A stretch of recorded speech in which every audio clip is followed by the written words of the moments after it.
It's the big one, the FIA FIM European Championship Finals here at Sansepod, and we're covering round 5 of the MSA British Drag Racing Championship featuring the Pro Mods. We have a full field of Europe's best cars here, and hoping to qualify for the 16-car elimination ladder is FIA rookie Paula Atkin. Well, the plan, because of the weather, we still haven't finished doing all our testing. So this weekend we're still, unfortunately, going to be carrying out some more testing until we can get to grips with the fuel and Stan can tune the engine so that we can then put down some decent runs. With 4 sessions of qualifying scheduled over 2 days, competition will be intense, and with the FIA Championship to be decided at this event, with both Mickey Gallquist and Max Erickson in the running, Sunday's eliminations are going to be a really close fought. So, into the first of 4 qualifying sessions.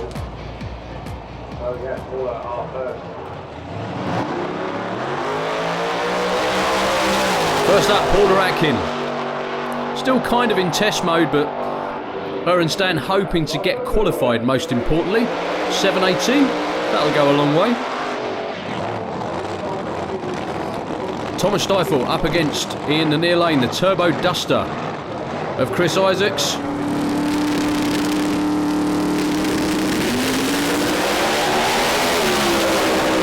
Thomas really having a great weekend so far with the 57 Chevy, 6.26. He's never been quicker than the mid-6s before.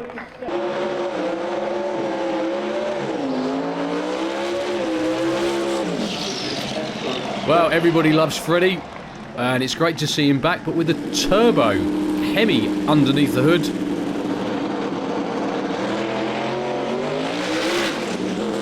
Fred having all sorts of problems getting the power down to the racetrack. Nothing wrong with the racetrack at all. Just trying to get it through to the rear tyres. Rick Garrett. Traditional hard launch.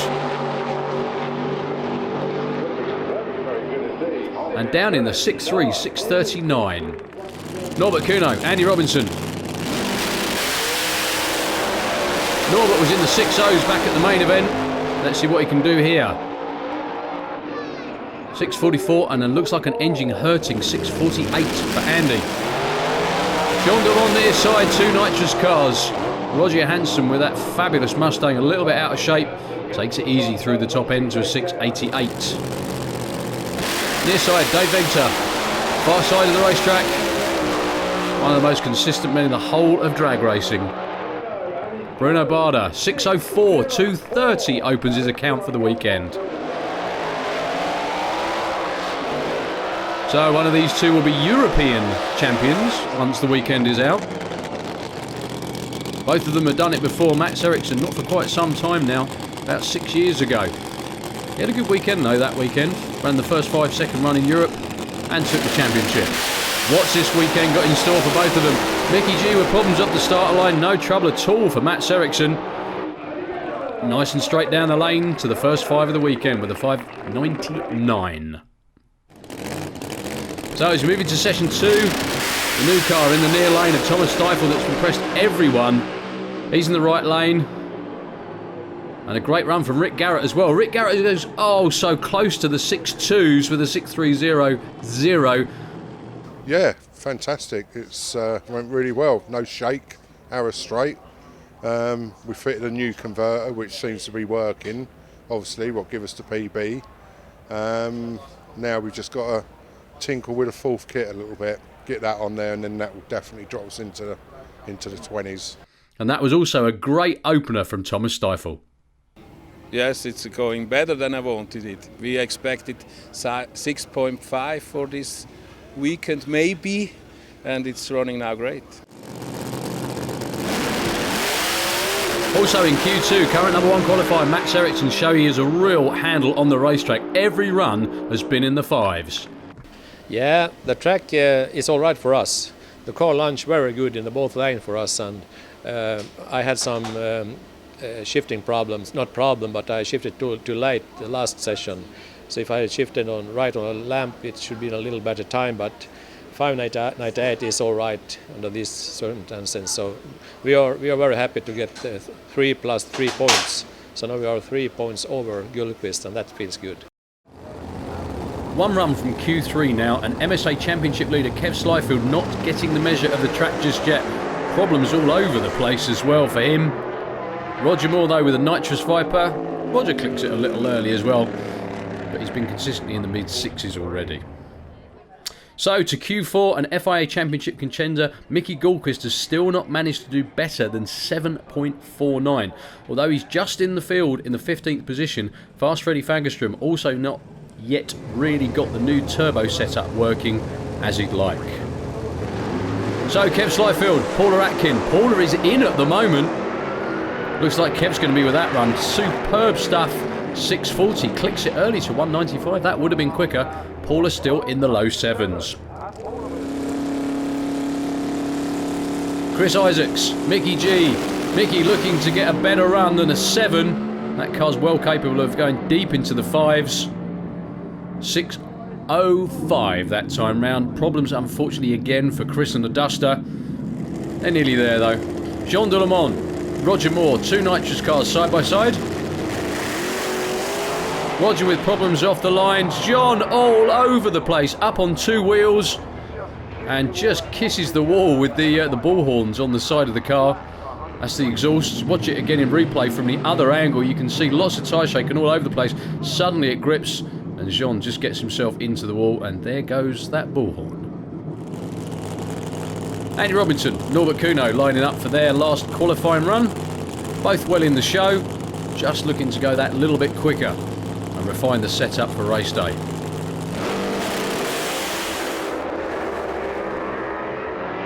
Lovely straight run for Andy Robinson. That's a lot more like it after a horrible season that team have had. 6.20, 2.29, no smoke, no problems, all good. Max Erickson, Bruno Bardot. Max has been in the 5s. He's been low ET of every round of qualifying so far this weekend, and that looks like another flyer against Bruno. And indeed it is. His quickest ever run with a 5.92. He stays at number 1 in the qualifying table. Going to be very exciting going into race day. Before we get to race day, let's catch a quick word with Andy Robinson. Yeah, we're not doing too badly. I mean, we qualified 6th with a 6.20. Unfortunately, on our first pass, which was 1,000 foot, deliberately decided, we managed to burn through the back of number 8 cylinder and damage the block, our only block we've currently got. So we had to fix it here, which we did, put a new liner in it, and yeah, went from there. And number 1 qualifier, Max Erickson. Not so much more power, but I think we did a good job the last one yesterday, the 592. Maybe can take a little there, but not much, not 8s. I think that is not this weekend. What's your reaction times like on the tree? I thought I was bad because I think I had 09 as a best, and then I saw the list. I was next best of all, so I didn't understand that really. And the Robinson was quicker with 08, so that feels good actually. So we move into round 1 eliminations with a really happy Paula Atkin making the field, but unfortunately Andy Wright and Wayne Nicholson didn't, although Wayne is down as the first alternate. So don't forget, even though all the big guns are here for the European Series, there's still MSA points up for grabs. One man looking to do himself some favours this weekend, right there, Rick Garrett, alongside Norbert Kuno, Dr. Norbert Kuno from Germany with the Lucas Oil Avenger. Norbert's been in the 6.0s, like I said earlier on in the year, nowhere near that this weekend. Rick Garrett's got a real good shout at this one. Well, Norbert leaves him for dead on the start line though. Rick's got a lot of making up to do, and I think he's done it as well. Just noses ahead at the finish line. Rick Garrett takes a big scalp in round 1. 6.32 beats a 6.64.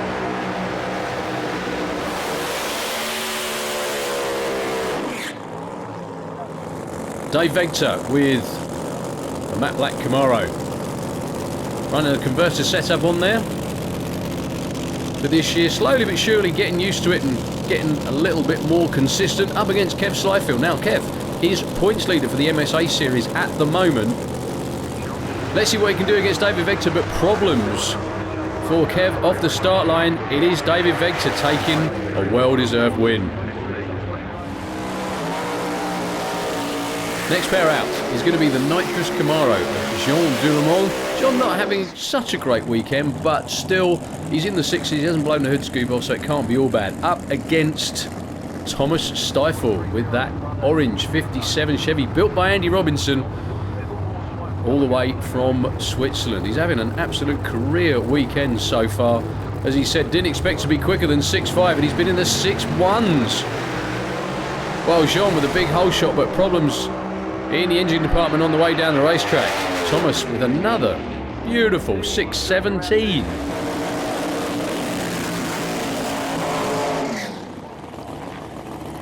Well, the two orange cars from the UK this time round, Andy Robinson and Roger Moore. Andy has been a bit more consistent through qualifying, apart from the engine damage obviously, but they got that fixed and got it nailed down by the end of qualifying. Roger Moore's been in the mid-6s, not quite as quick as he's been so far this season. Oh, but tyre smoke, shake, everything going wrong for Andy Robinson. It will be Roger Moore killing him again with consistency at 6.65. Well, the team very, very happy indeed with that one.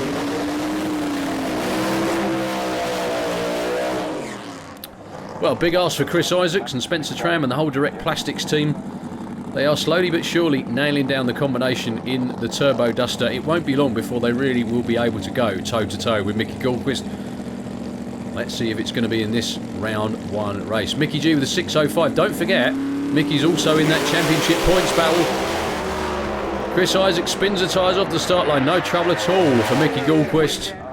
His first 5-second run of the weekend and low ET of the weekend as well at 5.90. Two Mustangs going at it this time round.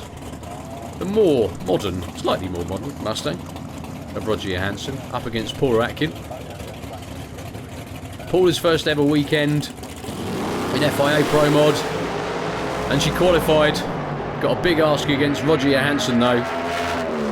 Roger storms through the 6.05, 232. Paula though, great weekend, another low 7-second run. Next up, it should have been Roland Valletta up against that man there, Bruno Bardot. But fortunately or unfortunately, depending how you look at it, Wayne Nicholson taking Roland's slot. Now Bruno, normally deadly consistent, but he was consistent over the weekend, but he suffered a lot of engine damage in qualifying. Crew got it all back together. Wayne Nicholson with a red light. Bruno with a bit of smoke out the engine, 6.02, only 2.16 though. Great for Wayne and the team that they actually got to make a pass on the race day. Well, this has the potential, if Freddie Fagerstrom gets the combination right, to be potentially an upset, but we'll see. Max Erickson's been on rails so far this weekend, no problem whatsoever. Fred with the wheels up, at half track no less. Max goes through with a superb 5.93 to take his place in round two. So Wayne Nicholson's out, but still going home happy. It's a long road, isn't it? It's a long road. You know, we had problems a couple of years ago when we were running 640s dead easy and we knew we could go quicker and all the rest of it. A complete change of crew for various reasons. Added a load more power over this last winter. And we're just trying to get to use it, to be honest, trying to get to use it. And, you know, we lost against Bruno, but I feel great at the minute. Yeah. You know, the data we've got from our quickest ever run, we know we can run 630s then. You know, and the car's 100 pounds lighter and we've got more power, you know, so it's just a matter of time, you know. I'm confident, really, really confident. It's a time thing, isn't it? Well, he ran the race, but there's a lot of work going on around Roger Moore's pit. But on the other side of the pits, a very happy Rick Garrett. The main thing is we got through. It was real close, but we beat him to the finish line. That's the main thing. So you're going to give it everything, guy, for the next one? I would like to put the fourth kit on and give it some more, but unfortunately that's a weekend's testing for us. I want to go home without hurting the motor, especially with Ryan driving at the Nationals. He'd kill me. Yeah, got to keep your crew happy, definitely. So There was a lot of work. Unfortunately, we picked up a puncher in a rear slick, so we've had to change them.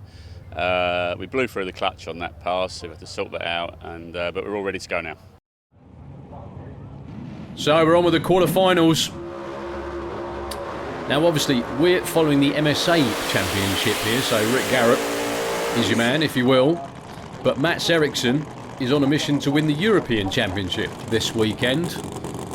So he's got to win this one, and Mickey Gallquist has then got to win his race. If they both win, they will match up in the semis. But he's got to get past Rick Garrett first.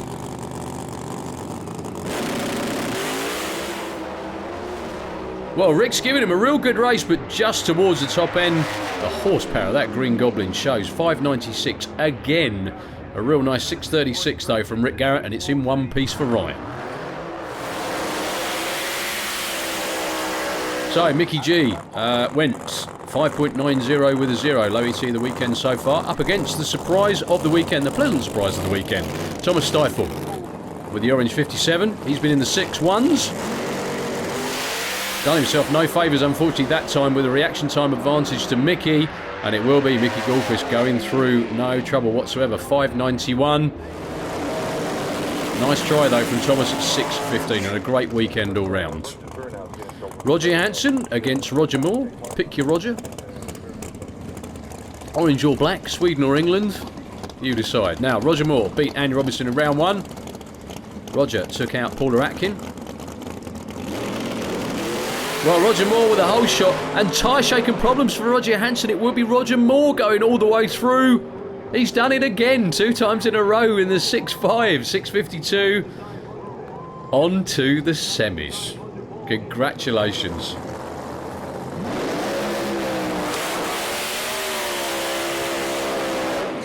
Well, we still have British interest in Pro Mod in the semis. Well, we have Swiss or Dutch interest from this race. Bruno Bardot with a Gotham safety car. Bruno's had, he's been consistent this weekend, but he's had a lot of engine damage. Absolutely destroyed the bottom end of the engine in qualifying. Dave Venter, if he can get it right, this will be a really close race. These two have a history of running really good close races at the finals. Bruno again with a 6 flatter, only 210. Dave getting the combination sorted out at 6.13. Yeah, well, we had some struggle in the first rounds, and but last round yesterday, or actually both rounds yesterday, we knew what to do, and the first round just didn't work out, but the second one did, so we know we had something going there. And it seems to be consistent now, which is good because you've got Maps in the semi-final, and this one will decide the FIA Championship. Yeah, I mean, they've been running great all weekend and making personal best laps all the time, and so it's going to be a tough race, and we can just, do whatever we think is good and hope it's enough. So as we move into the semis, it's really good to see a British driver making it through this far. Yeah, it wasn't pleased with the time again. We're fighting some problems, but I think other people have got bigger problems, so we seem to be getting down. I know you've got a smaller crew, but you don't seem to be overstressed here. No major problems, in other words. Looks can be deceiving. I don't know about overstressed, but we've got a fair few issues, but as soon as we're still in competition, I won't be saying what they are.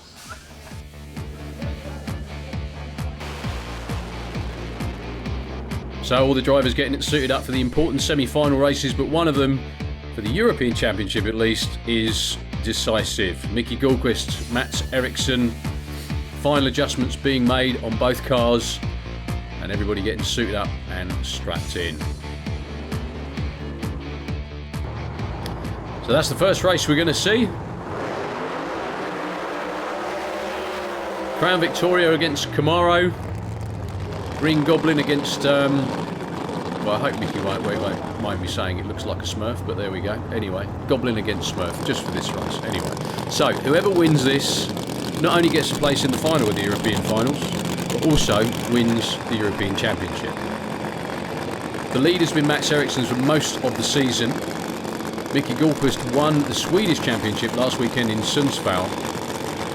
Now is time for Max Erickson to go red. Unbelievably, after such a deadly consistent weekend, Max goes too early on the tree and hands it to Mickey Gallquist. The whole team are still friends, but Mickey G onto the final, and he's European champ as well. Other side of the ladder. Oh, Bruno. Normally deadly consistent, but as I said before, engine problems throughout the weekend have caught up with him. Roger Moore is going to get a bye into the final. Well, he's won 2 races. He's got a freebie that time. Still goes 6:57. I shouldn't think he could care about the elapsed time. The most important thing is he's in the final of the European finals. That's going to do him an awful lot of favours in the MSA British Championship. So, time for the money run now. And Roger Moore must be so pumped up about being in the FIA final, and it won't do his MSA British point standing any harm either.